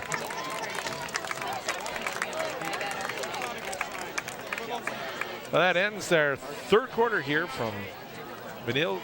And again, a quarter where we saw St. Louis Park come up with some little bit of momentum, make some things happen against some of the Benilde, reserves and stuff. But a good quarter for St. Louis Park and keeping this from being blown out, way out of whack. And 48-13 our score. We'll be back with the fourth quarter in just a minute.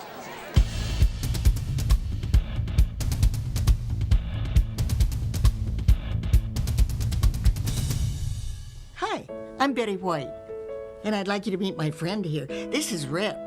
He's a puppy with a very special job to do, to be a guide dog for someone who is blind. Together, they'll travel the world in safety and with confidence. Guide dogs for the blind provide their services free of charge, thanks to the generosity of people like you. Please visit guidedogs.com to learn how to help today.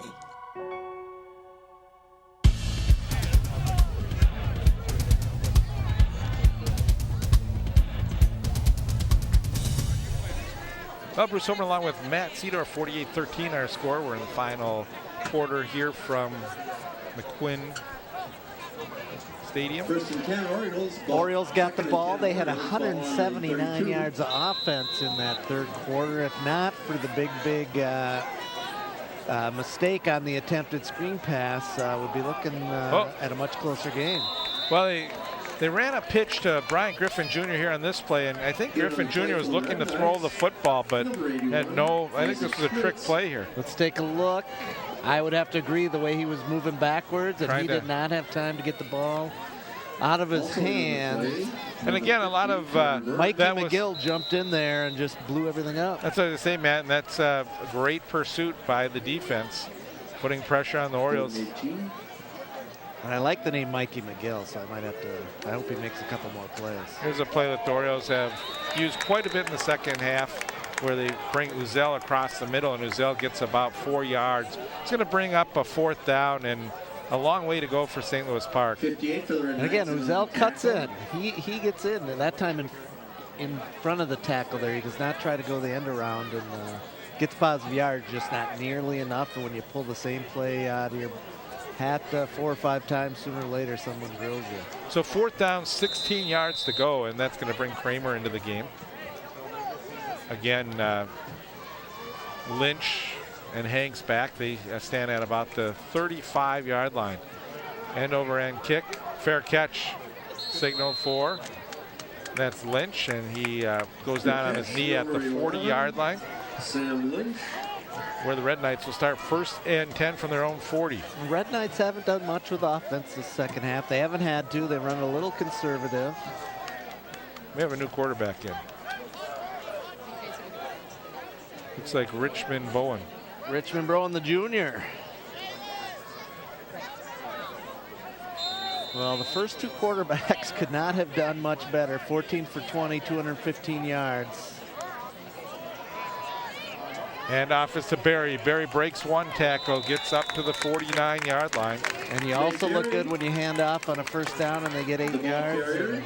You got 2nd and 2. His new quarterback, number 7, Richmond Bowen. Jalen Floyd in the game at a wide receiver spot also right now for the Red Knights. Floyd, a junior, 6'11", or 5'11". 6'11" would make a big difference. That'd be a nice tight end. Quarterback keeps it this time. Nice gain across the 40 inside St. Louis Park territory at the 34-yard line. And he drops a shoulder. Richmond Bowen runs over Hanif Nathan. Gets an extra 3-4 yards.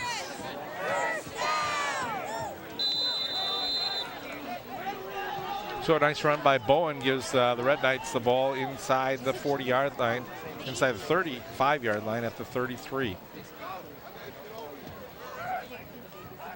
Bowen out of the spread. That's that little double handoff, and it's not going to work this time. I tell you, you got a lot of confidence when you got your 2nd and 3rd string quarterbacks and running backs, and they're handing off twice right in front of your line, in front of your quarterback, not behind him. 27 was the ball carrier for the Red Knights. And again, you know, you've seen the Red Knights be able to execute that very well, though, without, you know, turning the ball over. Right. Done a great job. They've done a great job. Like I said, they must practice that a lot. The coach is very comfortable with a lot of different types of handoffs. There's another one up the middle. Peter Watkins, the ball carrier. Watkins inside the 20 to the 15. Another first down for the Red Knights. Another little deception there. Hands it off. Quarterback puts the ball in motion. Yeah, one thing you see the quarterback do is they follow through on the play so well. They not only they hand off the ball, but then they go into a passing motion, look like they're going to throw the football. And for a guy like me who can't see very good, I'm sitting there waiting for the guy to catch the ball over and then other end of the field. That's why we don't put you at camera work. There's the handoff. Ben Grogan. In on the play for the Orioles, number 77, Chris Costello. Chris Costello in on the tackle for St. Louis Park. Loss of a couple for the Red Knights. 2nd down and 12. Bowen, he's going to run it. He's going to try to get around the end. Costello chasing him, and Costello grabs onto him. I think that one might have came loose there. The 15. Quarterback keeper, number 7, Richmond Bowen. Watch Costello close on this, though, from behind. Make the tackle. Ball did come out, but I believe he would have been down.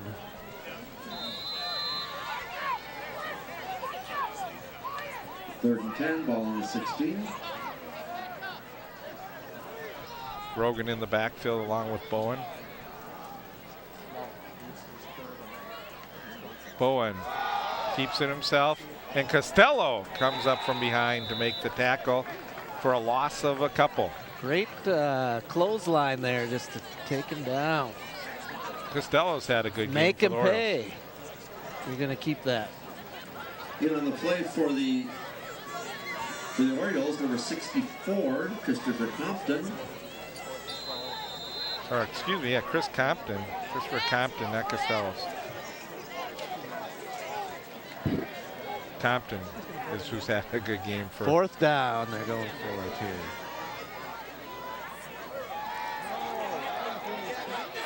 Oh, there's a turnover. I don't know what happened there, but we got the ball.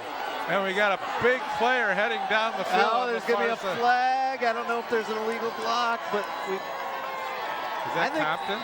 That is Compton, and I think he just took it right out of the quarterback's hands there. Put a flag down at the 44-yard line. I think that might be a block in the back, but I think it's going to be. Yeah, I think they're going to bring it back, but it should be St. Louis Park football.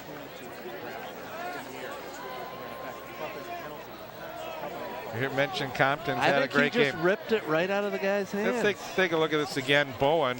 Yes, he did. He just pulled it. It was almost like the handoff that they do. They were trying that elbow one, and it ended up on the back of the running back. And Compton just grabbed it, and he's high-stepping. He's trying to get there. He's giving it everything he's got. And he dives into the end zone, only to find out he's not going to get the defensive touchdown. I don't know where the block in the back was.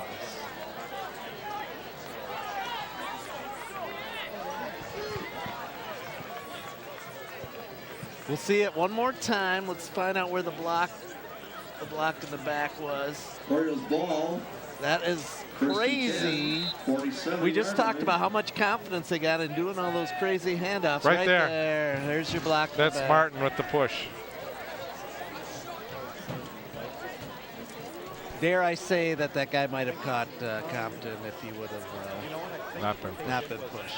Babcock in motion to the near side. But great play, and again, we're saying how confident they are making those crazy handoffs, and that one kind of burnt them.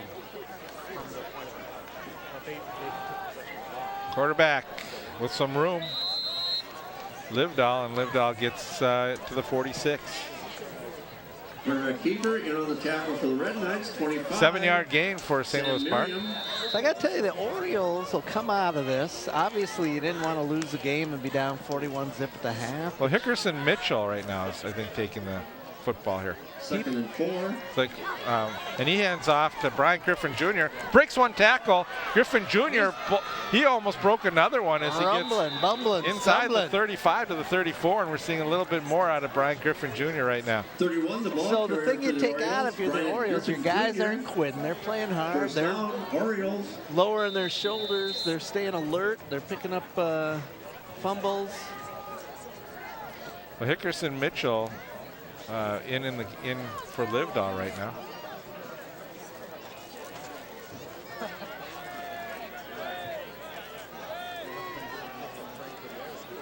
Griffin Jr. I think with the, oh no, Wardrobe malfunction. yeah. Fumble. Ooh. And that's where Yeah, Uzel, St. Louis Park got it back though. Number 32. yeah, Uzel put the ball on the ground there, and so then he couldn't do his little cut early and was trying to string it out after that. Blake Castaneda.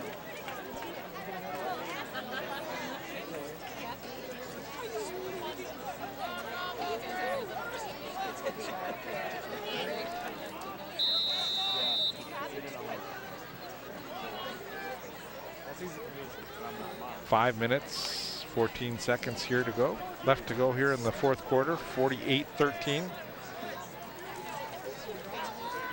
Red Knights led 41-0 at halftime. Here's the throw out of the backfield. This time a little positive play for Brian Griffin Jr. as he gets down to the 31-yard line. And that one was a true screen where they threw it up in front of him. So if he did have a problem and the Number ball's hitting the 31 for the ground, Orioles. it's not going to be a Brian Griffin lateral Jr., and the the ball ball won't be carrier. live. Good job by Mitchell on the low snap too, though. Seems like they've had a few low snaps. See, they're going a little more up-tempo now, too. Hickerson Mitchell avoids the tackle, now throws on the run. And is this, That's dangerous. I don't know, it was almost picked off there. Intended for Albrecht. That time Hickerson Mitchell got on the outside. It looked like he could have run for that first down, but went to throw it. See, he eluded a tackle right They here. didn't have much space along the sideline there. And they were very lucky that one wasn't intercepted. So on 4th down and 8. Mitchell remains in the game along with Griffin Jr. in the backfield. Uzel lines up to the near side. They fake left, and it was almost intercepted. Not a good throw as they looked right and threw left across over to Uzel, and didn't have any of the Red Knights fooled and almost picked off. 1st and 10 Red Knights. That was Blake Castaneda. Yep. Got right in front of it. I just want to put emphasis on Castaneda. Clock stopped here at 3:46. So we are not in running time. Well, not 48-13. Anything could happen. Watching a lot of Gopher games, haven't you, Matt? I've seen them blow some of the biggest bowl game leads in history, yes. Bowen. And Michigan games. And Bowen wrapped up after a gain of about a yard. Number 70 was Red Knights have it at the 34-yard line. Second down, 9. The clock is at 3 minutes and 25 seconds to go in this ball game. So Bruce, as we move forward with the season from an Orioles standpoint, what are some potential victories on their schedule? Do you have the schedule? I can find it.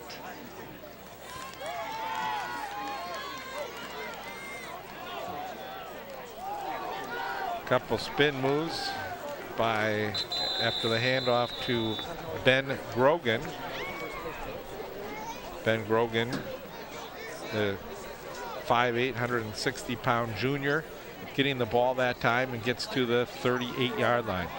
Third down and about 5 yards to go for the Red Knights with 2 minutes and 40 seconds. So next week we got St. Anthony Village. What are you thinking?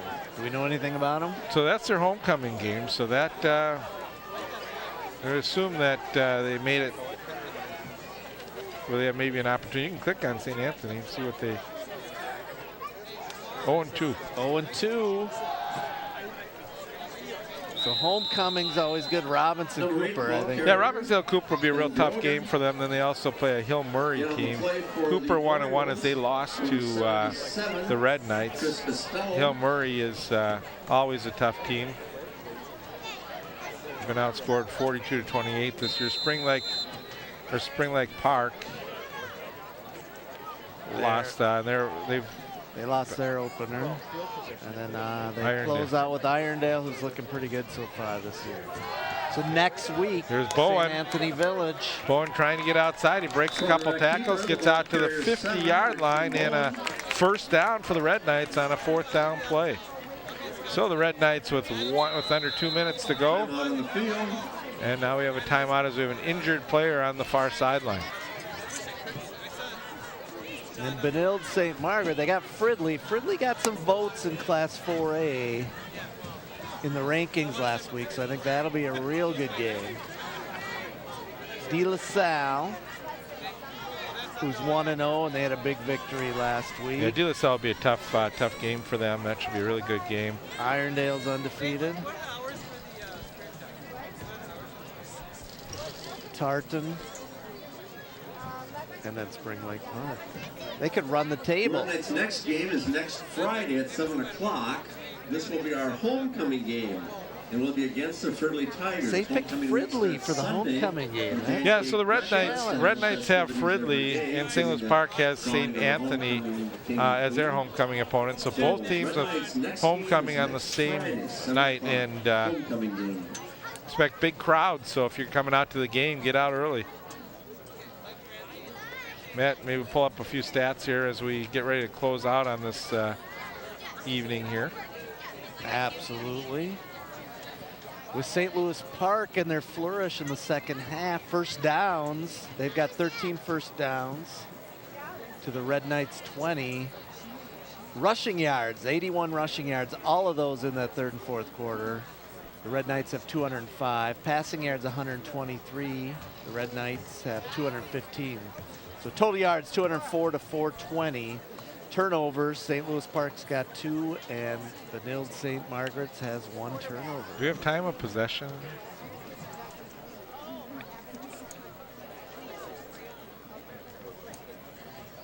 Time of possession, St. Louis Park winning the time of possession, 23 minutes and 47 seconds. The fast strike offense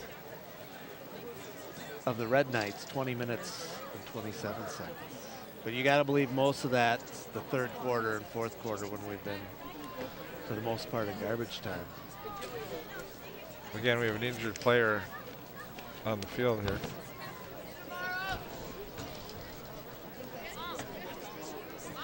They're checking out his knee. Let's see what happens here, if we can see it. That's the third string quarterback, Richmond Bowen,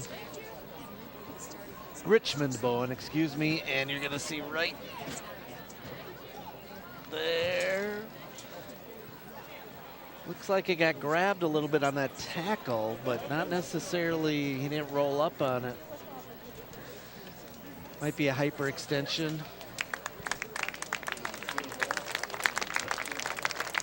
Right here.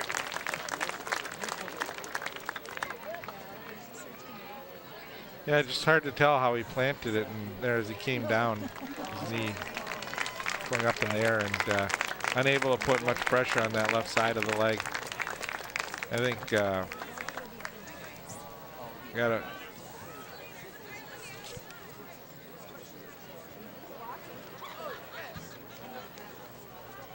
So Richmond Bowen, the junior, getting some playing time, and unfortunately comes out of the game. And again, we hope that it's nothing serious and he can get back within a week or two here.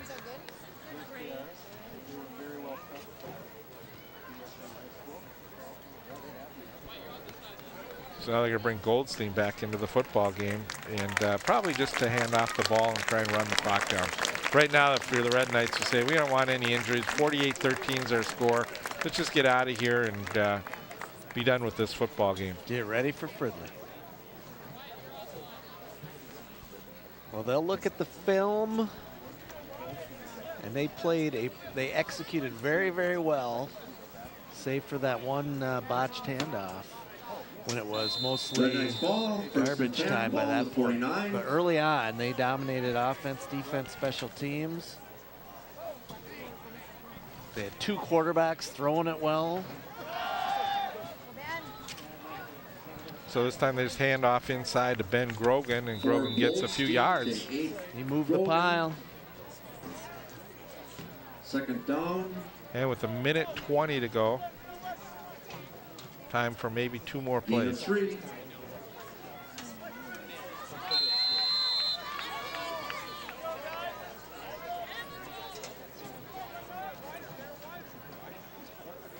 Looking like they're gonna just sit on it. Oh, they are getting up behind the line there. Yeah, again, just a handoff to the left side of the line for Grogan. Yep.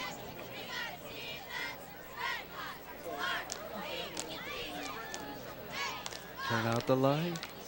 The party's over. Yeah, a little bit of dandy down. We take a look at Richmond Bowen, junior quarterback.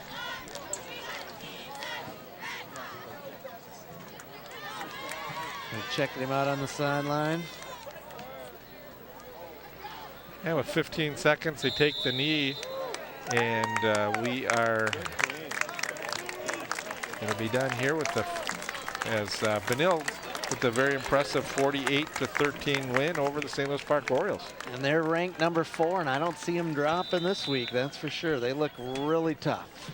As we mentioned, all 3 games they've scored in the 40s, so really good offense. And what's nice for the Red Knights too is Keaton Studsrew was able to get be able to watch from the sidelines, not take any chances on sustaining any injuries. But when Keaton was out there, he was pretty unstoppable. Well, he was perfect in the passing game, 9 for 9, 134 yards and 2 touchdowns, and he also tacked on 58 yards rushing and a rushing touchdown. So. Well, and how impressive was it with his running too? When he had some pressure in the pocket, he was able to reverse the field and still be able to look downfield and find someone open.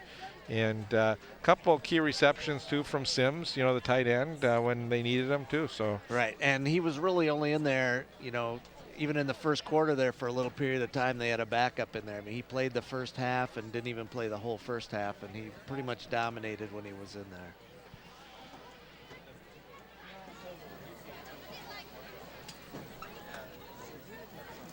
So again, a nice night for football, and for the Red Knights, they turned a 41-0 first half lead into a 48-13 victory. I want to thank everyone for joining us. Again, the next game for Benilde is Friday night as they take on Fridley at home for homecoming.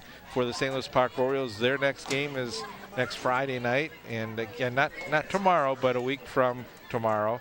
The 20th. On the 20th, and that will be against St. Anthony, and that is St. Louis Park's homecoming. So support both these high school teams. Again, we want to thank everyone for joining us. Matt, thanks for being here for me today. It was a pleasure as usual. The best play-by-play man in the business, and happy birthday, Bruce. I appreciate it. Thanks again. And on behalf of our crew of Paul, Misty, and Mary, I'm Bruce Hoburn along with Matt Cedar saying so long here from McQuinn Arena. The final score, 48-13 Red Knights.